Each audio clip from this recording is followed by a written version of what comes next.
पहला प्रश्न है, प्रारूप समिति के अध्यक्ष कौन थे? डॉक्टर भीमराव अंबेडकर। संविधान बना था ना, तो कुछ समितियां बनी थी कि समिति क्या होती है, 5-6 लोगों की, 10 लोगों की, 20 लोगों की एक टीम होती है जो उस काम को देखती है। जैसे मान लो कहीं पे कोई आंदोलन हो रहा है, तो वो क्या करते हैं, कमेटी बनाते हैं या समिति बनाते हैं, इस चीज़ को ये समिति देख रही है।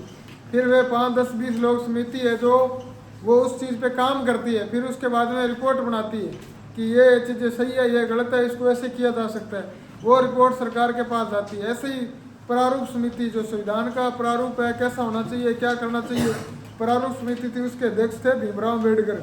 अब इसमें जवाहरलाल नेहरू का नाम भी है ऑप्शन में। जवाहरलाल नेहरू कौन थे?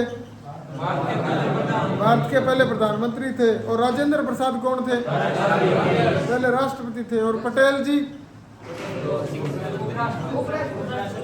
पहले उपराष्ट्रपति थे क्या? तो डॉक्टर राधाकृष्णन कौन थे? अपने को आए हुए 4 ऑप्शनों के बारे में पता होना चाहिए।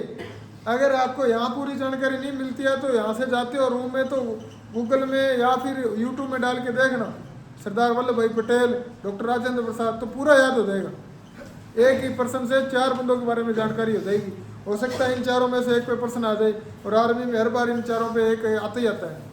या तो आ जाता है लोह पुरुष, किसे कहा जाता है? सरदार वल्लभ भाई पटेल को भारत का प्रथम राष्ट्रपति, डॉक्टर राजेंद्र प्रसाद भारत का प्रथम प्रधानमंत्री। शिमला समझौता किसने किया था?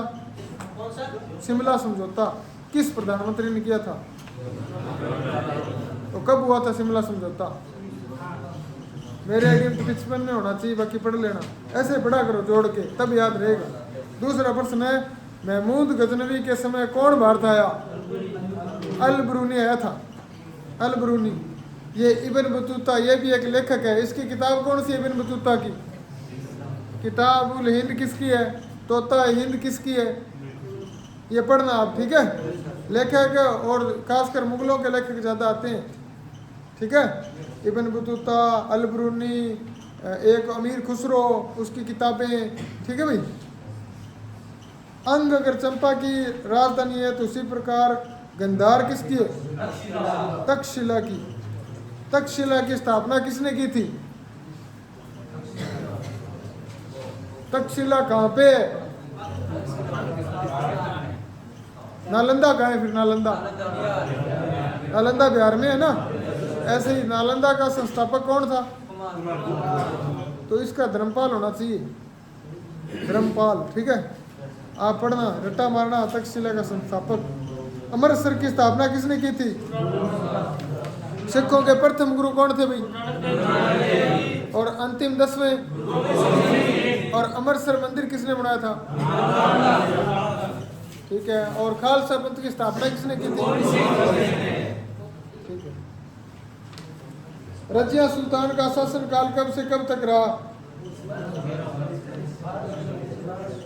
रजिया सुल्तान का शासनकाल कब से कब तक रहा? 1236 से 40। ऐसे ही आ सकता है हुमायूं का। हुमायूं को बोला जाता है कि एक लड़खड़ाता हुआ राजा, क्योंकि वो राजा बना, फिर अपने भाइयों से लड़ा, फिर बना, फिर लड़ा, ऐसे है ना। यूक्रेन की राजधानी कीव है, तो मिस्र की राजधानी काहिरा। और इसमें तेहरान दिया हुआ है। तेहरान किसकी राजधानी है? ईरान की राजधानी तेहरान है। तो इराक की क्या है? इराक की बगदाद है। अफगानिस्तान की और पाकिस्तान की और भारत की और राजस्थान की। भारत की दूसरी महिला राष्ट्रपति द्रौपदी। तो पहली कौन थी? भारत की पहली महिला राष्ट्रपति प्रतिभा पाटिल। दूसरी अब बनी है, वो है द्रौपदी मुर्मू। और अब उपराष्ट्रपति कौन है? अब जगदीप धनखड़ है, ठीक है। ये बोल कौन रहे हैं? 2 जने और करके बनाओ, कौन बोल रहे हैं? 13 नंबर लग सकता है। मैं बोलना, ये मेरे 2 शब्द लगे, इधर उधर मत देख। उबेर कप का संबंध किस खेल से? बैडमिंटन। फुटबॉल से संबंधित मशहूर कप का नाम बता दो। Durand cup. और क्रिकेट से रणजी ट्रॉफी, और हॉकी का रंगा स्वामी कप, ठीक है भाई। और घोड़े दौड़ाने का मैदान होता है, उसे क्या कहा जाता है? अस्तबल तो वो होता है जहाँ घोड़े रखे जाते हैं। घोड़े दौड़ाने का मैदान होता है उसको बोलते हैं एरिना। और साइकिलिंग का जो ट्रैक होता है, साइकिल चलाते हैं खिलाड़ी, उसको क्या बोलते हैं? ये सही है क्या? तुम्हें याद नहीं है, तुम पुराने हो और तुम्हारे टेस्ट ले लेके मेरी तैयारी होगी, ठीक है। साइकिल का मैदान होता है, जैसे ऐसे बड़ा होता है, साइकिल चलाई जाती है, वेलोड्रम बोलते हैं। ये आर्मी पेपर में आए हुए हैं। और ये एरिना घोड़ों का जो दौड़ने का स्थान होता है, या घोड़ों को दौड़ाने का जो ट्रैक होता है, उसे बोलते हैं एरिना, ठीक है। एथलीट के दौड़ने का स्थान क्या कहलाता है? ट्रैक, ठीक है। तो इस तरह याद करो, जैसे फुटबॉल का भी ट्रैक होता है, एक तरह से मैदान होता है, क्रिकेट की पिच होती है, ऐसे ही अपने जो बैडमिंटन है इसका कोर्ट होता है, ठीक है। वीरता का सर्वोच्च पुरस्कार कौन सा है? परमवीर चक्र। अब इनसे भी 4-5 प्रश्न बनते हैं कि युद्ध काल में शौर्य प्रदर्शन के लिए कौन सा पुरस्कार दिया जाता है? मरणोपरांत कौन सा दिया जाता है? तुक्के हैं ये सब। मैं चाहता हूँ कि आप आर्मी की तैयारी कर रहे हो, आपके लिए प्रश्न इंपॉर्टेंट बनता है परमवीर चक्र, अशोक चक्र, शौर्य चक्र, इनके बारे में जरूर पढ़ोगे। कल या परसों फिर पूछूंगा तुमसे, ठीक है। याद ऐसे ही होंगे क्लास में चर्चा करके। भारतीय प्रस्तावना में कितनी बार संशोधन हुआ है? एक बार। उसमें समाजवाद, पंथ निरपेक्ष, ये शब्द जोड़े गए थे, एक बार संशोधन हुआ है, ठीक है। बाकी और अभी तक तो हुआ नहीं है। और एक उसमें जैसे प्रस्तावना है ना, वो अपने को याद होनी चाहिए, चाहे अपने आर्मी का पेपर दें, चाहे कांस्टेबल का दें, चाहे कोई भी पेपर दें, ठीक है।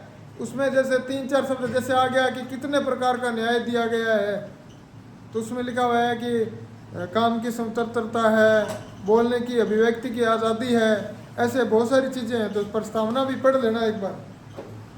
सरयू अयोध्या नदी के, अयोध्या वो सरयू नदी के किनारे है, तो मुंशी नदी के किनारे बसा नगर कौन सा है? अहमदाबाद, हैदराबाद, सॉरी हैदराबाद, हैदराबाद है वो मुंशी नदी के किनारे है। गांधी जी का जो आश्रम है वो किस नदी किनारे भी?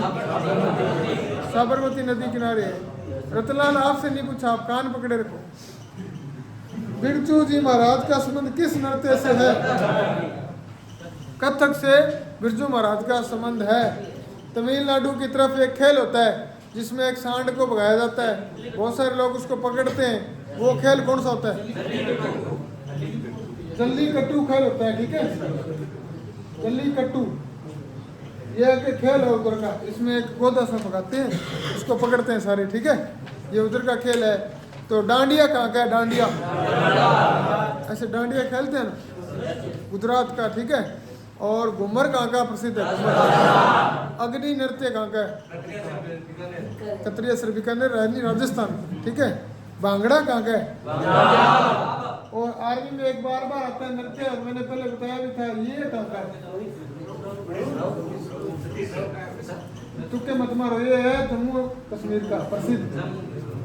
आर्मी पेपर में बहुत बार है, एक आर्मी पेपर में है बहुत बार ये कि ये नृत्य कहाँ का है? कथकली और कुचिपुड़ी, ये दोनों आप ना कंफ्यूज करेंगे, इन दोनों का रट्टा मारना अलग अलग, तुम गलत बता रहे हो उत्तर।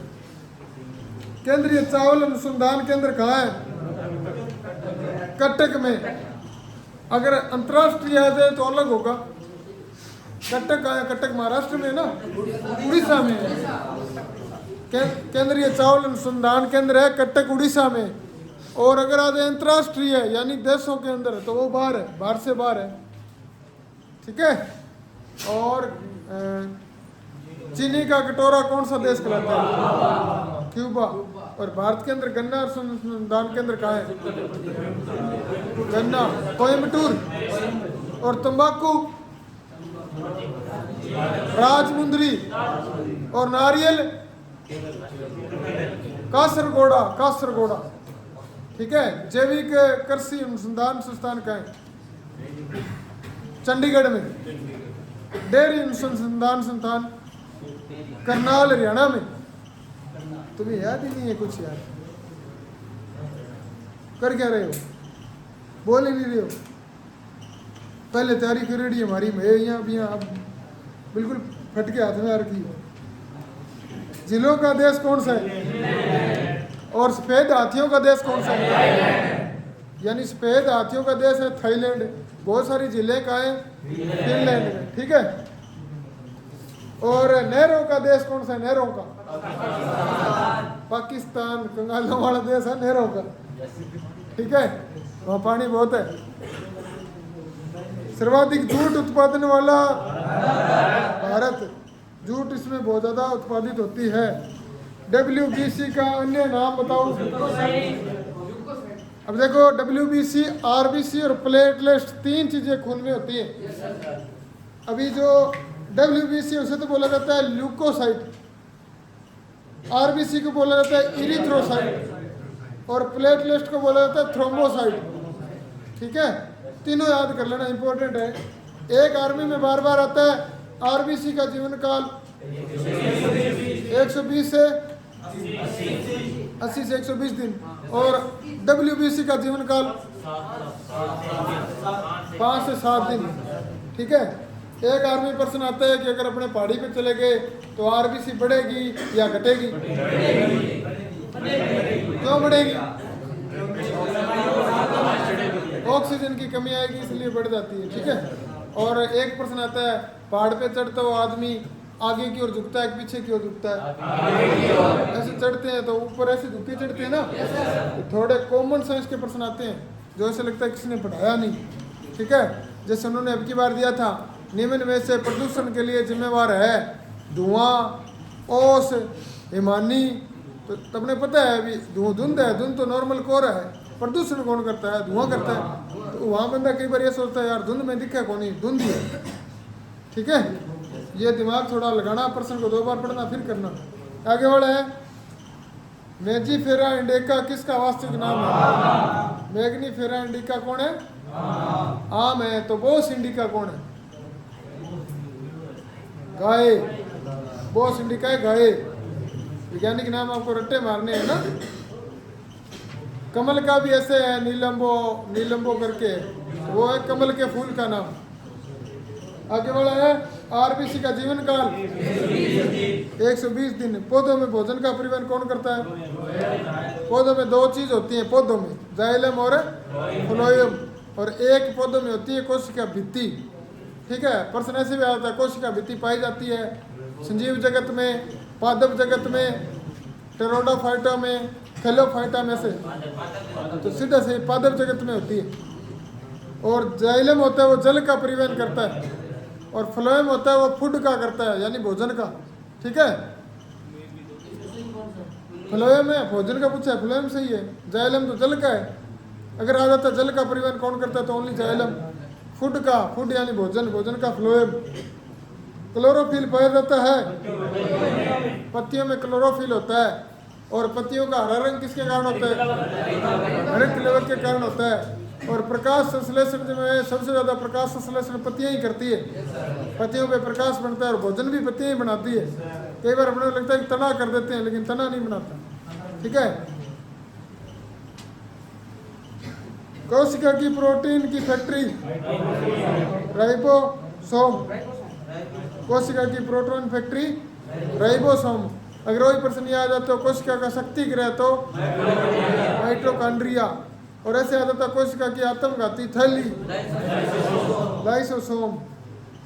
3% तैयार हो गए ना। क्या हुआ रतन लाल जी, बोल रहे थे, अब तो आप खड़े हो रहे हो बार बार, क्या दिक्कत हुई सर आपको? DNA की क्रियात्मक इकाई होती है जीन। मानव शरीर की सबसे बड़ी तंत्रिका कौन सी होती है? कोशिका। मानव शरीर की सबसे बड़ी कोशिका कौन सी होती है? और मानव शरीर का सबसे बड़ा अंग त्वचा। और मानव शरीर के सबसे छोटी कोशिका शुक्राणु। शुक्राणु होता है वो सबसे छोटा होता है मानव ना कोशिका में। सबसे बड़ी कोशिका होती है तंत्रिका तंत्र। और मानव शरीर का सबसे बड़ा अंग होता है त्वचा, पूरी शरीर पे है। ठीक है। मेंडल के आनुवंशिकता के कितने नियम हैं? 3। मेंडल एक वैज्ञानिक था जिसने मटर पे पौधों पे भी प्रयोग किया। चूना पत्र संगमरमर का सूत्र क्या होता है? CuSO4। गामा किरणों पर आवेश कौन सा होता है? उदासीन होता है। गामा किरणों पर होता है उदासीन। किरणें भी 3 प्रकार की होती है, गामा, बीटा, अल्फा। अब तीनों किरणों के खोजकर्ता और तीनों पर आवेश, ये रट्टा मारना है। इलेक्ट्रॉन, प्रोटॉन और न्यूट्रॉन 3 होते हैं ना, तीनों के खोजकर्ता। और एक इनका आता है कि इनका जो सूत्र है या इलेक्ट्रॉन कितने होते हैं वो, ये चीजें इंपॉर्टेंट है। और आगे वाला प्रश्न है, चूना पत्र हो गया, गामा किरणों वाला हो गया। जलाने में सहायक गैस कौन सी है? Oxygen, O2। ऑक्सीजन होगी तभी आग जलेगी, वरना नहीं जलेगी। ऑक्जेलिक अम्ल किस में पाया जाता है? ऑक्जेलिक टमाटर में। मैंने 3 दिन पहले पढ़ाया है। सेब में कौन सा होता है? सेब में होता है मैलिक अम्ल। सेब को ऐसे याद कर लेना कि काटने के बाद मेला हो जाता है। मैं मैलिक अम्ल। ठीक है। और सेब में सबसे ज़्यादा लोहा पाया जाता है, इसलिए उस पर जंग सा लग जाता है ना। और सिरका में कौन सा अम्ल होता है? अंगूर में कौन सा होता है? अंगूर में। और चिंटी के डंक में कौन सा होता है? चिंटी के डंक में फॉर्मिक होता है। अंगूर में कौन सा होगा फिर? टार्ट्रिक। फिर इमली में कौन सा होगा? इमली में टार्ट्रिक होता है। एस्कॉर्बिक कौन से में होता है? एस्कॉर्बिक। आप लोग अंगूर का, आंवला का, इनका रट्टा मारना निकाल के। एक गुणसूत्र रट लेना। घोड़े में कितने होते हैं? मनुष्य में कितने होते हैं? कुत्ते में कितने होते हैं? खरगोश में कितने होते हैं? 4 बताए मैंने। आपका प्रश्न पढ़ाए हुए से आए मेरे को पता नहीं है, जो मैं बोल रहा हूँ उनमें से पक्के आएंगे प्रश्न। ठीक है। साल हो गए 12 और एक प्रश्न करवा रहा हूँ तो 4 याद कराने की कोशिश कर रहा हूँ। ठीक है भाई। हीलियम की खोज किसने की थी? लोकेपर ने। ठीक है। इन्होंने रेडोन दिया। रेडोन एक गैस होती है। रेडोन एक गैस होती है ना, उसकी विशेषता क्या है रेडोन की? सबसे भारी गैस और सबसे भारी धातु ऑस्मियम। और सबसे हल्की गैस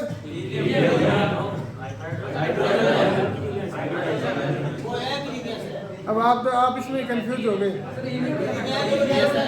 सबसे हल्की धातु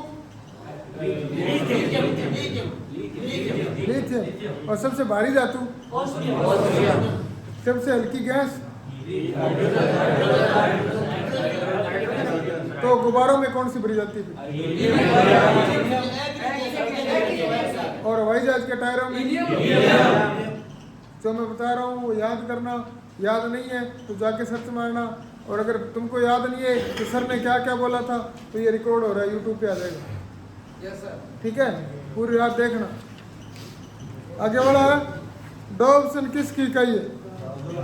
ओजोन गैस की परत मापने की इकाई है डॉब्सन। दाब की नहीं है, दाब की तो न्यूटन है। वायुमंडल में O2 की मात्रा पाई जाती है। ये सारा वायुमंडल है, इसमें सबसे ज्यादा गैस है 70 रहेगा। और ऑक्सीजन और 1% अन्य। आगे बढ़ा है, निम्न में कौन सी संख्या बड़ी है? डी 11/13। इनमें ऐसा होता है 11 में 13 का भाग दे लिया, पॉइंटों में जाएगा 0। कितना आएगा? ऐसा कुछ आएगा। ऐसे अपने अगले में दे लेंगे 16 में 19 का, सबका भाग दे के जिसका ये बड़ा होगा वो सबसे बड़ी होगी। ठीक है। आगे वाला 32वां है। 32वें में जैसे 4 का 64 हो गया ना, ऐसे हल करोगे तो उतरेगा 40। 33वें का है 7, डी उत्तर है डी। 34वें का है 54.8 सी। 35वें का है डी 20। 36वें का है लास्ट डी 21.9। 37वें का है 900 ए। 38वें का है बी 35% लाभ। 39वें का है 10%। रतनलाल जी कान छूट गया। 39वें का 10%। 40वें का बी 21-25। 41वें का है डी 1/√3। 42वें का है ए 1232। 43वें का है सी 14। 44वें का है सी 55-44 सेंटीमीटर स्क्वायर। 45वें का है बी 4/3 पाई आर स्क्वायर 2। 46वें का है बी दक्षिण पूर्व। 47वें का है बी दक्षिण पूर्व में 788 मीटर। 48वें का है 256 सी। 49वें का 315 सी। और 50वें का है डी जैसे शिवालिक, सतपुड़ा, अरावली है भारत में। और आल्प्स कहाँ है? उत्तरी अफ्रीका में है। उत्तरी अमेरिका है, दक्षिणी अमेरिका है।